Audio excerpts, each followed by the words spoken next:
సాయిబాబా నిత్యపారాయణ. ఓం శ్రీ సాయినాథాయ నమః. శ్రీ సాయి సచ్చరిత్రము 50వ అధ్యాయము. సాయిబాబా నిత్యపారాయణ చేయటం వలన మనకి సమస్యలు అనేవి తీరిపోతూ ఉంటాయి, మనకంతా మంచి జరుగుతుంది. ఈరోజు 50వ అధ్యాయము. కాకాసాహెబ్ దీక్షిత్, టెంబే స్వామి, బాలారాం దురందర్ కథలు ఈ అధ్యాయంలో మనం తెలుసుకుందాము. ముందుగా శ్రీ సాయి సచ్చరిత్ర మూలంలోని 50వ అధ్యాయము 39వ అధ్యాయంలో చేర్చుట జరిగింది. కారణము అందులోని ఇతివృత్తము కూడా ఇది. కనుక సచ్చరిత్రలోని 51వ అధ్యాయం చట 50వ అధ్యాయంగా పరిగణించవలను. భక్తులకు ఆశ్రయమైన శ్రీ సాయికి జయమగాక. వారు మన సద్గురువులు. వారు మనకు గీతార్థమును బోధించెదరు, మనకు సర్వశక్తులను కలుగజేయుదురు. ఓ సాయి, మా యందు కనికరించుము, మమ్ము కటాక్షించుము. చందన వృక్షములు మలయ పర్వతంపై పెరిగి వేడిమిని పోగొట్టును. మేఘములు వర్షమును కురిపించి చల్లదనమును కలుగజేయను. వసంత ఋతువునందు పుష్పములు వికసించి అవి దేవుని పూజ చేయుటకు వీలు కలుగజేయను. అట్లనే సాయిబాబా కథలు మనకు ఊరటను సుఖశాంతను కలుగజేయుచున్నవి. సాయి కథలు చెప్పువారును వినువారును ధన్యులు పావనులు. చెప్పువారి నోరును వినువారి చెవులను చాలా పవిత్రములు. కాకాసాహెబ్ దీక్షిత్ మధ్య పరగణలోని కాండా గ్రామమందు వడనగర నాగర బ్రాహ్మణ కుటుంబంలో హరి సీతారాం ఉరఫ్ కాకాసాహెబ్ దీక్షిత్ జన్మించెను. ప్రాథమిక విద్యను గ్వాండా హింగన్ గట్లలో పూర్తి చేసిన. నాగాపూర్లో మెట్రిక్ వరకు చదివాను. బొంబాయి విల్సన్ ఎలిఫ్స్టన్ కాలేజీల్లో చదివి 1883లో పట్టభద్రుడయ్యాను. న్యాయవాది పరీక్షలో కూడా ఉత్తీర్ణులై లిటిల్ అండ్ కంపెనీలో కొలువునకు చేరును. తుదకు తన సొంత న్యాయవాదుల కంపెనీని పెట్టుకొనెను. 1909కు ముందు సాయిబాబా పేరు కాకాసాహెబ్ దీక్షిత్కు తెలియదు. అటు పిమ్మట వారు బాబాకు గొప్ప భక్తులైరి. ఒకనొకప్పుడు లోనావాలాలో ఉన్నప్పుడు తన పాత స్నేహితుడు నానాసాహెబ్ చందోర్కర్ను చూశాను. ఇద్దరును కలిసి ఏవో విషయంలో మాట్లాడుకొని కాకాసాహెబ్ తాను లండన్లో రైలు బండి ఎక్కుచుండగా కాలు జారి పడిన ఉపాయమును గూర్చి కూడా వర్ణించను. వందలాది కొలది ఔషధములు దానిని నయం చేయలేక పోయిన కాలు నొప్పియు కుంటితనం పోవాలన్నచో అతడు సద్గురువు సాయి వద్దకు పోవాలని నానాసాహెబ్ సలహా ఇచ్చాను. సాయిబాబా విషయమై పూర్తి వృత్తాంతమును విశదపరచదను. సాయిబాబా నా భక్తుని సప్త సముద్రముల మీద నుంచి కూడా పిచ్చుకకు కాలికి దారము కట్టి ఈడ్చినట్లు లాక్కొని వచ్చేదను అని వాగ్దానమును, ఒకవేళ వాడు తనవాడు కానిచో వాడు తనచే ఆకర్షింపబడడనియో వాడు తన దర్శనమే చేయలేడనియో బాబా చెప్పిన సంగతి తెలియజేశాను. ఇది అంతయు విని కాకాసాహెబ్ సంతసించి సాయిబాబా వద్దకు పోయి వారిని దర్శించి కాలు యొక్క కుంటితనం కంటే నా మనసు యొక్క కుంటితనమును బాగు చేయమని, శాశ్వతమైన ఆనందమును కలుగు చేయమని వేడుకొనిదనని నానాసాహెబ్తో చెప్పాను. కొంతకాలమైన పిమ్మట కాకాసాహెబ్ అహ్మద్ నగర్ వెళ్ళాను. బొంబాయి లెజిస్లేటివ్ కౌన్సిల్లో ఓట్లకై సర్దార్ కాకాసాహెబ్ మిరీకర్ ఇంటిలో దిగాను. కాకాసాహెబ్ మిరీకర్ కొడుకు బాలాసాహెబ్ మిరీకర్. వీరు కోపర్గాంకు మమల్తాదారు. వీరు కూడా గుర్రపు ప్రదర్శన సందర్భంలో అహ్మద్ నగర్ వచ్చి ఉండేది. ఎలక్షన్ పూర్తి అయిన పిమ్మట కాకాసాహెబ్ షిరిడీ పోవని నిశ్చయించుకున్నాడు. మిరీకర్ తండ్రి కొడుకులు వీరిని ఎవరి వెంట షిరిడీకి పంపవాలని ఆయన ఆలోచించుచుండేది. షిరిడీలో సాయిబాబా వీరిని ఆహ్వానించుటకు సిద్ధపడుచుండెను.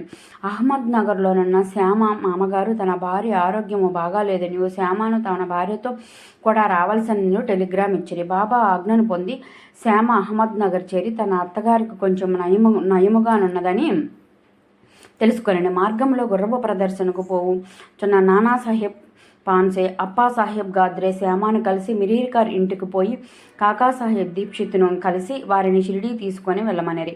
కాకాసాహెబ్ దీక్షిత్కు మిరీకరులకు శ్యామ అహ్మద్ నగర్ వచ్చిన విషయం తెలియజేసిరి. సాయంకాలము శ్యామ మిరీకరుల వద్దకు పోయిన వారు శ్యామకు కాకాసాహెబ్ దీక్షిత్తో పరిచయం కలుగజేసిరి. శ్యామ కాకాసాహెబ్ దీక్షిత్తో కోపర్గాంకు ఆనాటి రాత్రి 10 గంటల రైలులో పోవాలని నిశ్చయించారు. ఇది నిశ్చయించిన వెంటనే ఒక వింత జరిగాను. బాబా ఒక పెద్ద పెటము మీది తెరను బాలాసాహెబ్ మిరీకర్ తీసి దానిని కాకాసాహెబ్ దీక్షిత్కు చూపాను. కాకాసాహెబ్ షిరిడీకి పోయి ఎవరినైతే దర్శించవాలని నిశ్చయించుకొనినో వారే పటరూపంలో నచ్చడ తన్ని ఆస్వాదించుటకు సిద్ధంగా ఉన్నట్లు తెలిసి అతడు మిక్కిలి ఆశ్చర్యపడాను. ఈ పెద్ద పటము మేఘాశ్యామన్నది.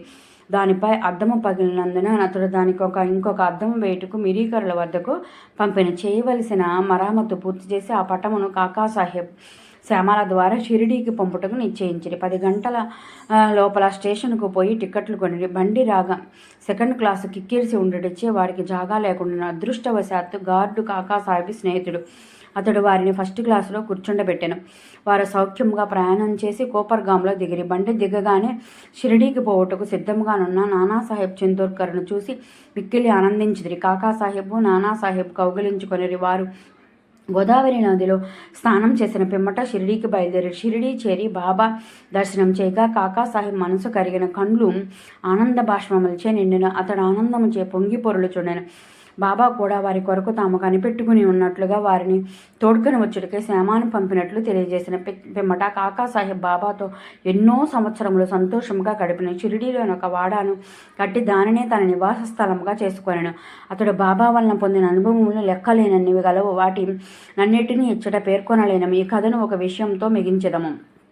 బాబా కాకాసాహెబ్తో అంత్యకాలమున నిన్ను విమానంలో తీసుకొని పోయేదును అన్న వాగ్దానము సత్యమైంది. 1926 సంవత్సరంలో జూలై 5వ తేదీన అతడు హేమట్ పంతులో రైలు ప్రయాణం చేయొచ్చు బాబా విషయము మాట్లాడుతూ సాయిబాబా ఎందు మనసు లీనం చేశాను. ఇట్లుండి తన శిరమును హేమట్ పంతు భుజంపై వాల్చి ఏ బాధయునూ లేక ఎట్టి చికాకు పొందక ప్రాణములను విడిచను.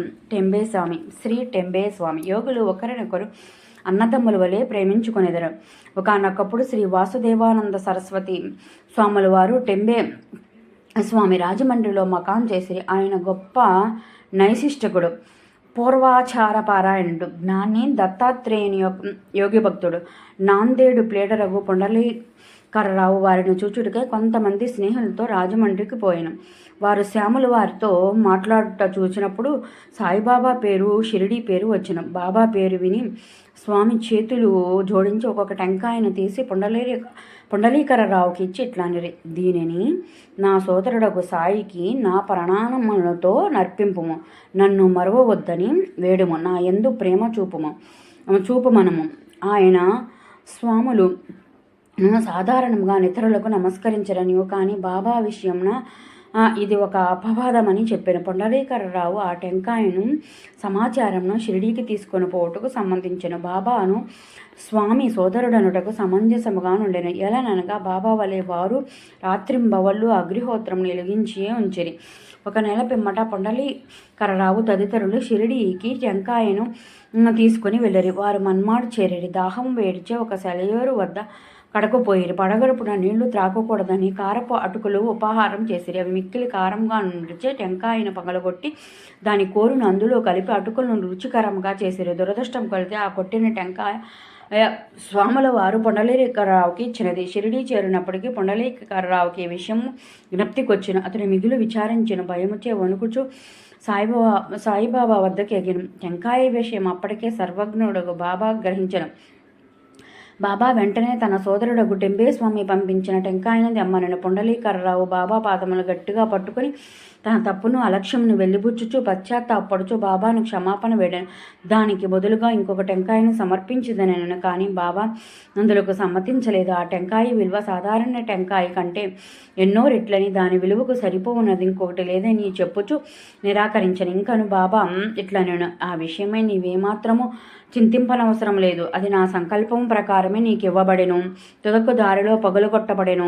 దానికి నీవే కర్త అని అనుకొననేలా. మంచి గాని చెడ్డ గాని చేయుటకు నీవు కర్తవని అనుకొనరాదు. గర్వాహంకార రహితుడవై ఉండుము.